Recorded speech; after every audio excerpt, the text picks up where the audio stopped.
Assalamualaikum warahmatullahi wabarakatuh. Selamat malam warga Kabasiran. Selamat datang di podcast Jawara Milenial Gria Parung Panjang. Podcast yang ngobrol santai tapi penuh makna. Membahas kehidupan sosial, inspirasi, dan perjuangan masyarakat sehari-hari. Dan kali ini spesial banget nih. Kita kedatangan narasumber yang pekerjaannya nggak gampang. Siap siaga, beliau ini 24 jam. Membantu warga dan dalam kondisi darurat. Langsung saja kita sambut, beliau adalah Mas Eko, driver ambulan desa. Selamat datang Mas Eko. Selamat datang Bang Ojan. Ini saya harus panggil Mas, Bang, apa Kang, atau apa nih enaknya nih? Kalau saya sih biasa dipanggil Abang Oke, Mas Oke, Oke. Enggak, bukan biasa dipanggil Kang Nengok, enggak ya? Enggak gitu ya? Enggak gitu juga dong, Bang. Ya Bang Eko, Bang. Mas Eko ini tinggal di mana, Mas? Kebetulan saya tinggal di perumahan Gria Parung Panjang. Di blok apa? Di blok E2. Blok E2. 4 RW 5. Oke, sudah lama tinggal di sini? Saya masuk Kabasiran itu dari tahun 98 maksudnya. 98 ya. Oh, lama banget. Lebih senior. Saya 2015 baru masuk Kabasiran ini. Ya, Mas Eko ini kan yang setahu saya kesehariannya adalah driver ambulan desa ya. Ya, betul. Dan sebelumnya pun driver ambulan di ambulan-ambulan lain betul. Ya. Tentu sudah banyak melanglang buana lah ya, dengan kehidupan jalanan untuk mengantar para pasien, warga ya kan, untuk wilayah Kabasiran khususnya Parung Panjang ya. Betul. Gitu. Nah, Mas Eko nih bisa dong berbagi cerita-ceritanya gitu kan. Bagaimana sih suka dukanya Mas Eko gitu kan, terkait dengan pekerjaan Mas Eko ini sebagai driver ambulan. Siap. Awal mula jadi driver ambulan itu gimana sih Mas Eko? Sedikit cerita, saya waktu awal mula menjadi driver ambulan, saya ikut-ikut jadi anak-anak relawan. Oh gitu. Iya, jadi anak-anak patwal. Dulu kan kita tuh di ojol ya. Saya kebetulan masuk. Oh iya. Si ojol. Ojek online. Betul, oh iya. Ojek online. Nah di situ kita kan ada komunitas. Betul. Nah di situ ada URC. URC itu apa itu? Cepat. Oh, unit reaksi cepat. Kebetulan saat itu ketua dari URC saya itu Bang Roma. Bang Roma. Betul. Nah, teman saya itu Bang Roma itu. Oh, kebetulan kenal. Bang Ojan. Kenal baik lah. Oke, syukur alhamdulillah kalau begitu ya. Jadi namanya jodoh tuh nggak kemana. Betul. Ya. Nah, terus singkat cerita 2019 saya jadi tim patwal, ngawal-ngawal ambulans di Kecamatan Parung Panjang. Dari tim saya itu kebetulan ada salah satu boleh dibilang organisasi lah yang mempercayai ke tim kita ini untuk mengelola ambulan. Patwal ini yang bagaimana Mas? Yang patwal itu ngawal, yang ngawal yang membantu lah ya. Bukan tutup jalan. Oke. Apalagi kan dulu 2019 itu boleh dibilang jalan Parung Panjang kan boleh terkenalnya ekstrim dalam tanda kutip ya. Nah, banyak tayo-tayo. Kadang-kadang tuh ambulan-ambulan luar tuh gimana ya? Ngerasa pegah lah membawa pasien atau jenazah dari luar. Seperti itu, makanya kita lah mendirikan tim patwal URC O2PP. O2PP organisasinya. Oh iya. Gitu. Nah, dari situ saya patwal komunitas saya kebetulan ada salah satu organisasi yang saya bilang tadi dikasih kepercayaan untuk memegang unit ambulan itu tadi. Ya, akhirnya kita peganglah unit ambulan itu. Nah, karena kita bahasanya ada rekan-rekan yang bisa bawa mobil. Nah, saat itu pertama kali saya bawa pasien itu pasien A1. A1 itu apa itu? A1 itu benar-benar emergency. Benar-benar perlu pertolongan tim medis. Itu kalau tidak salah saya bawa dari Lumpang, daerah Desa Lumpang, daerah Kecamatan Parung Panjang ke RSUD Kabupaten Tangerang. Oh, jauh ya? Lumayan. Ya. Karena kalau nggak salah Parung Panjang sendiri ataupun Kabupaten Bogor ini rumah sakit jauh ya? Betul. RSUD-nya ada di Lewiliang kalau nggak salah. Ya. Untuk di Kecamatan Parung Panjang ini kan tidak ada kebetulan untuk saat ini. Ya hanya ada puskesmas, klinik. Makanya warga Parung Panjang, Kecamatan Parung Panjang khususnya atau apalagi Kabasiran itu bawanya ke Tangerang semua. Oh, iya. Nah, saat itu saya bawa ke RSUD Kabupaten Tangerang. Ada cerita lucu di situ. Ya, meskipun bahasanya kita bisa bawa mobil, perdana kita bawa ambulan, ya pasti kita akan gugup. Sampai rekan saya, ya kopilot saya, saya asisten saya, ya, itu saya ketawa ngakak. Kenapa sih udah ketawa ngakak? Itu saya bawa mobil, bawa pasien, keluar keringet jagung, Bang Ocan. Oh, keluar keringat dingin lah iya, ya. Gitu. Kalau bahasa kita mah keringet jagung lah. Karena ya itu saking kita paniknya, karena yang kita bawa ini nyawa seseorang. Seperti itu. Ya apalagi Bang Ocan tahu lah, terkadang ya pengendara-pengendara lain kurang kesadarannya. Betul, ya. Untuk berbagi jalan lah ya. Nah, seperti itu. Ya, meskipun mendengar suara sirine, kayak gitu sih Bang Ocan. Kesini-sininya, kebetulan saya masuk di ambulan, dipercayai oleh Kepala Desa Kabasiran saat ini, Bapak Haji Jajang Atmaja. Ya. Di tahun 2024, November 2024, ya. 2024 saya mulai memegang unit ambulan desa Kabasiran. Oh gitu. Jadi ceritanya seperti itu ya, iya, Mas Eko, dari awal mula sebagai driver ambulan desa. Terus pertanyaan yang selanjutnya, Mas Eko, pernah nggak sih terjadi apa ya kejadian paling menegangkan gitu? Kira-kira apa Mas Eko nih yang pernah terjadi dialami Mas Eko sendiri? Kalau kejadian yang paling menegangkan sih ini agak sedikit apa ya, bilang mistis, horor dikit apa ya. Waktu itu saya sama belum megang ambulan desa, saya megang ambulan yang lain. Saya bawa jenazah waktu itu dari Kelapa II Karawaci. Itu pengantaran jenazahnya itu ke daerah Jawa Tengah, daerah Wonogiri atau Batang. Oh, pernah juga nih jarak jauh gitu Mas? Ya, kebetulan. Itu Mas Eko sendiri atau ada temennya? Kita kalau keluar kota itu selalu berdua. Berdua? Ya, untuk gantian supir. Tapi keluarga korban juga ikut kan di situ ya? Keluarga Sohibul Musibah pun ikut. Oh iya, iya. Kendaraan. Biasanya kan suka ada di ada mobil lain gitu. Betul, betul.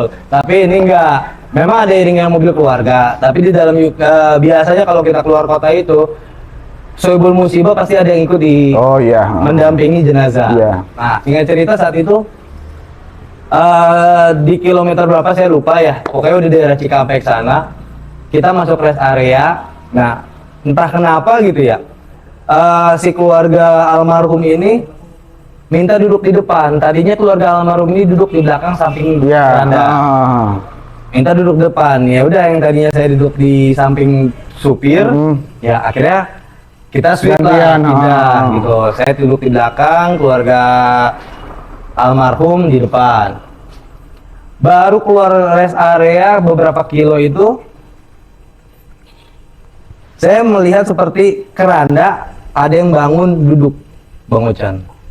Itu dari mana tuh Mas Eko? Hanya perasaan saja atau mungkin melihat dari spion atau bagaimana kira-kira? Kan saya dulu pas di samping. Oh, di samping jenazah. Di samping. Oh, pas suite tadi ya? Betul, pasti kan saya bilang tadi di rest area itu si keluarga Sohibul Musibah ini minta duduk di depan.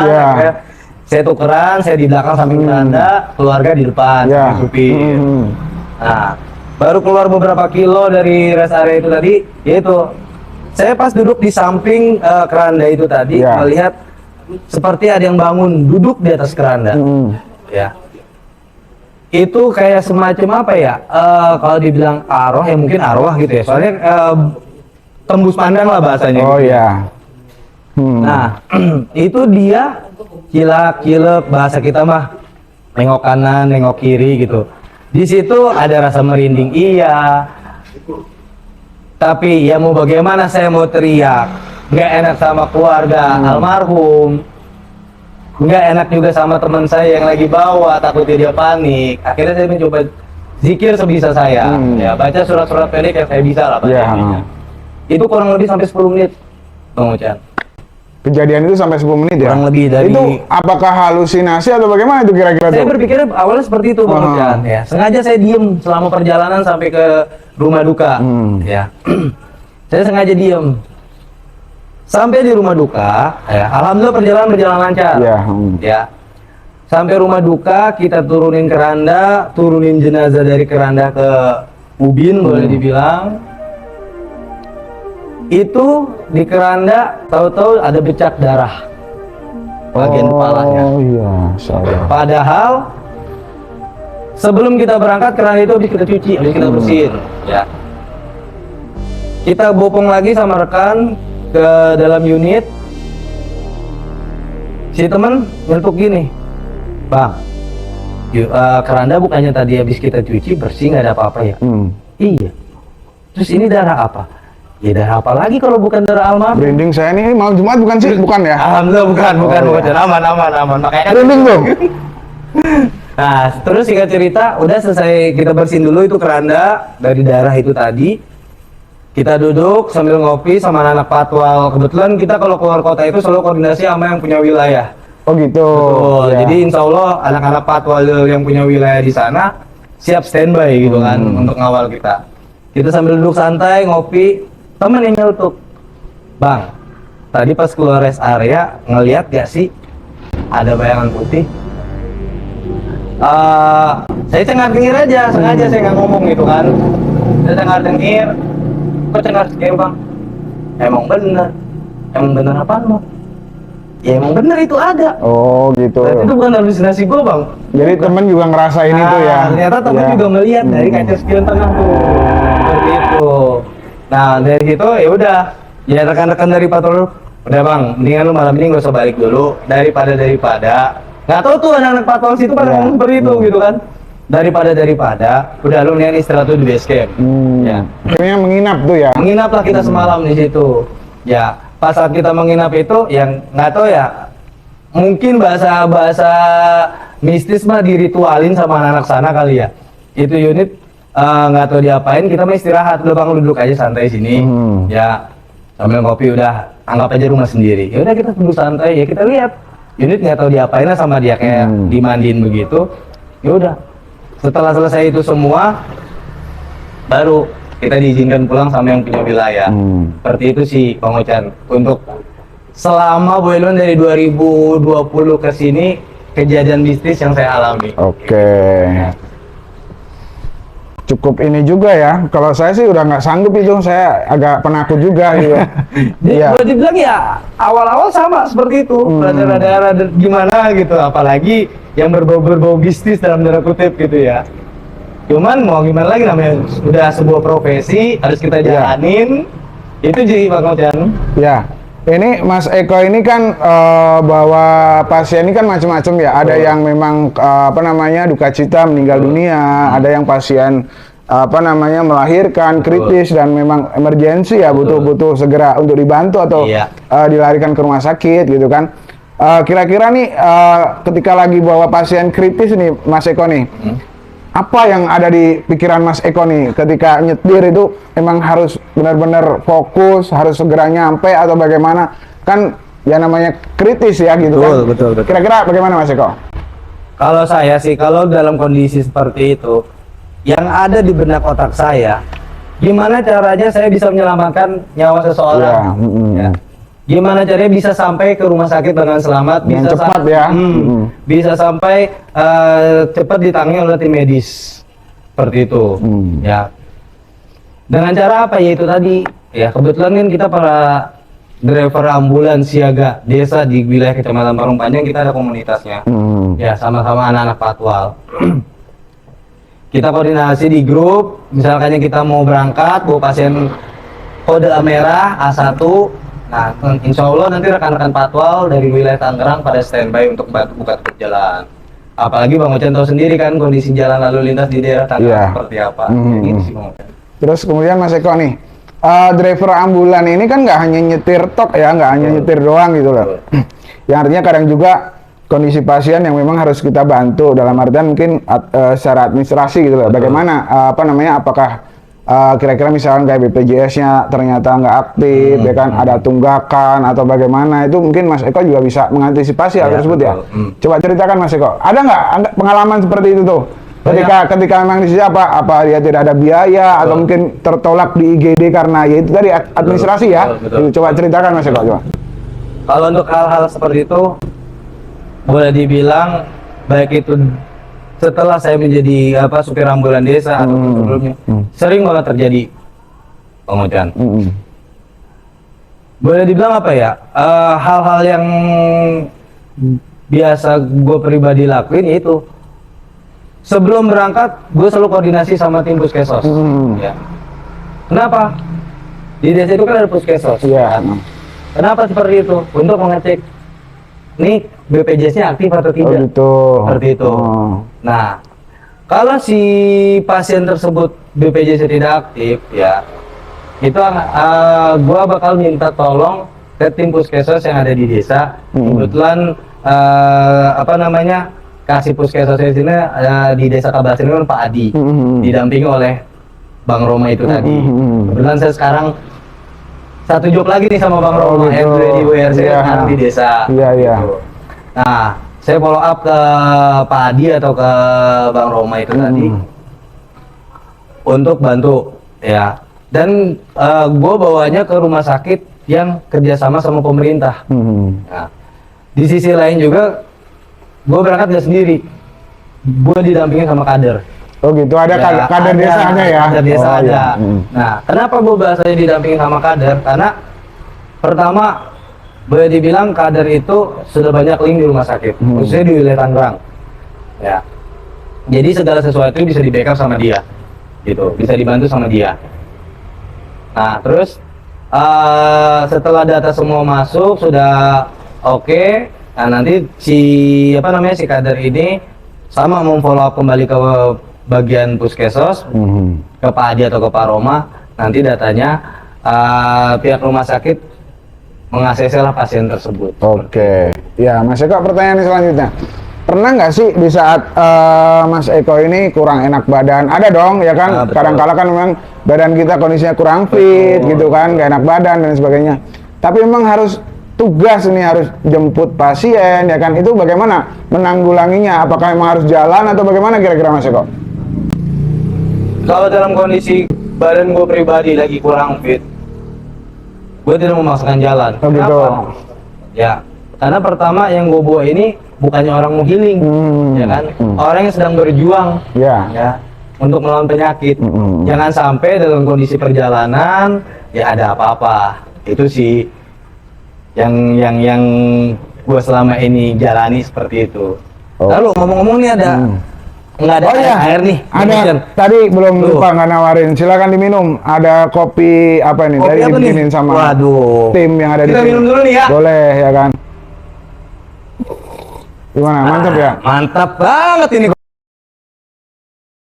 Iya nih makanya nih. Ya, Mas Eko, pertanyaan selanjutnya nih ya. Apa sih kira-kira momen yang paling Mas Eko nggak bisa lupain selama jadi driver ambulan nih, mau ambulan desa ataupun driver ambulan yang sebelumnya? Momen apa yang kira-kira Mas Eko ini nggak bisa lupain, entah itu momen haru ataupun biasanya sih ini mah tentang kesedihan biasanya kalau ambulan mah ya, Betul. duka cita dan sebagainya gitu. Kira-kira apa yang nggak bisa dilupain nih? Ada waktu itu sama bawa pasien juga dari salah satu klinik di wilayah Kecamatan Parung Panjang. Saya nggak bisa menyebutkan kliniknya itu ya. Sebenarnya pasien itu boleh dibilang sudah kritis lah, ya. Yang sangat disayangkannya, kenapa saat saya jemput pasien tersebut di klinik itu, ya, tidak diberikan oksigen. Oh gitu. Di kliniknya nggak ada oksigen atau gimana nih? Ya, Ada. entahlah itu pelayanannya atau bagaimana saya nggak ngerti Iya. ya. Pada intinya saya jemput itu tidak diberikan oksigen. Sampai bahasanya saya mau bawa ke rumah sakit, ngeliat kondisi pasien sedang ngap-ngapan seperti itu kan, saya mencoba diskusi sama pihak keluarga. Ya, saya bilang, Pak, kebetulan kan di unit saya ini oksigennya lagi kosong, ya kan. Ngeliat kondisi pasien seperti ini kayaknya perlu oksigen, saya bilang. Nah, coba Bapak koordinasi sama pihak klinik, biasanya dia bisa seperti itu, nyewa. Nggak tahu bagaimana, tahu itu tidak bisa, sampai saya marah-marah lah di situ. Nah, singkat cerita, si keluarga pasien tersebut bilang ke saya, udah Bang, bawa aja, Bismillah, mudah-mudahan nyampe rumah sakit. Udah, saya berangkat lah, karena sudah perintah dari pihak keluarga kan, saya berangkat. Belum jauh dari desa Kabasiran, sudah masuk Tangerang. Kalau Bang Ocen tahu pertigaan LG, Iya. ya. Nyawa si ibu tersebut tidak ada. Innalillahi. Tidak tertolong Tidak ya. tertolong. Itu nggak ada, kalau di ambulan sendiri apakah ada alat kesnya, ada oksigen atau alat bantu lain? Nggak ada. Ambulan itu kan sekarang banyak variasi ya. Ya, kayak ambulan relawan tuh ada yang fasilitasnya lengkap, ada yang tidak. Ya kebetulan kan memang kalau ambulan yang saya pegang saat ini itu kan tidak ada aspeknya, ya kan, tidak ada fasilitasnya. Ya hanya bahasanya yang arjen-arjennya kayak oksigen segala macam seperti itu. Selebihnya tidak ada. Begitu. Kebetulan memang pas saya mau bawa itu oksigen di unit saya lagi kehabisan, ya makanya ya rada-rada gimana ya, rada-rada sedih, rada-rada kesal juga dengan salah satu itu tadi gitu kan layanannya, sampai akhirnya ya udah nggak tertolong, ya anaknya di belakang itu sampai nangis. Itu gitu. kayak gitu berarti Mas Eko kayak merasa ada sesuatu apa yang mengganjal, ada kekecewaan ya kan, ada kesedihan yang mendalam tentunya ya Mas Eko ya. Hampir semua rata-rata sih Bang Ucen ya.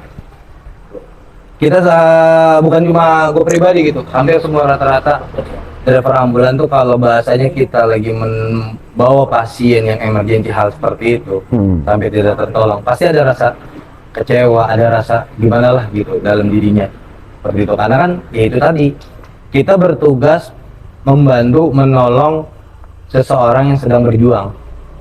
Iya benar.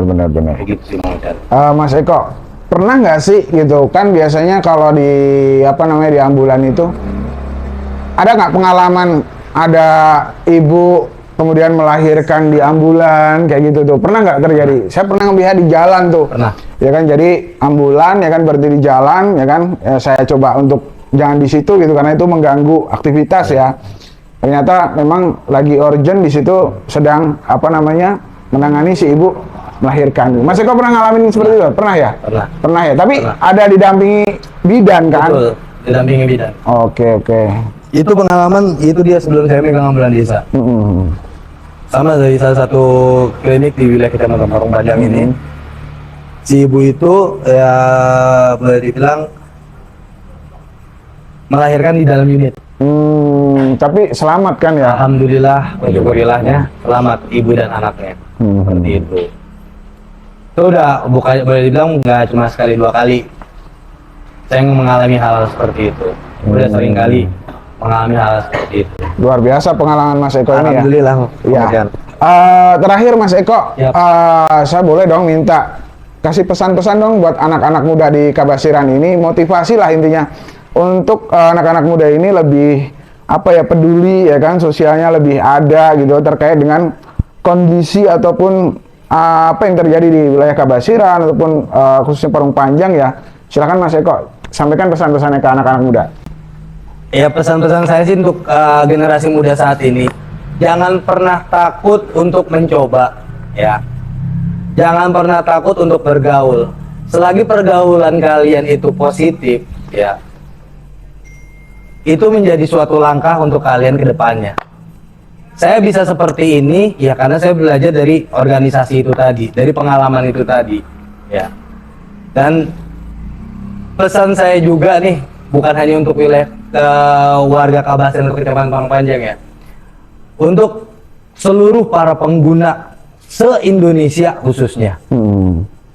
Bila mana kalian sedang di jalan mendengar suara sirine ambulan, ya mohon untuk menepi sebentar, ya karena kita para driver ambulan sedang membawa orang yang sedang sakit, sedang membantu seseorang yang boleh dibilang melawan penyakitnya.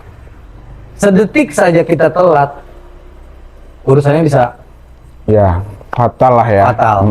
Makanya saya mohon dan berharap kepada para pengguna kendaraan, baik itu motor, mobil, ya baik itu di jalan raya biasa ataupun di tol, mohon untuk kesadarannya menepi. Kita lewat nggak sampai 1 jam 2 jam, hanya minta waktu 2 sampai 3 menit, karena ya itu dia, kita sedang membawa yang sedang berjuang untuk melawan penyakitnya. Itu aja sih Bang Ucen. Oke. Ya, Mas Eko, terima kasih banyak nih, luar biasa banget ya obrolan kita pada malam hari ini. Ternyata di balik suara sirine ambulan ada perjuangan, tanggung jawab dan kemanusiaan yang besar.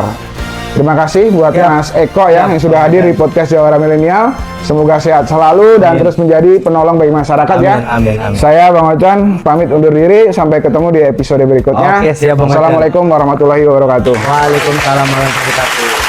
Eko, makasih Siap, banyak ya. sama-sama Bang Ocan, sukses selalu.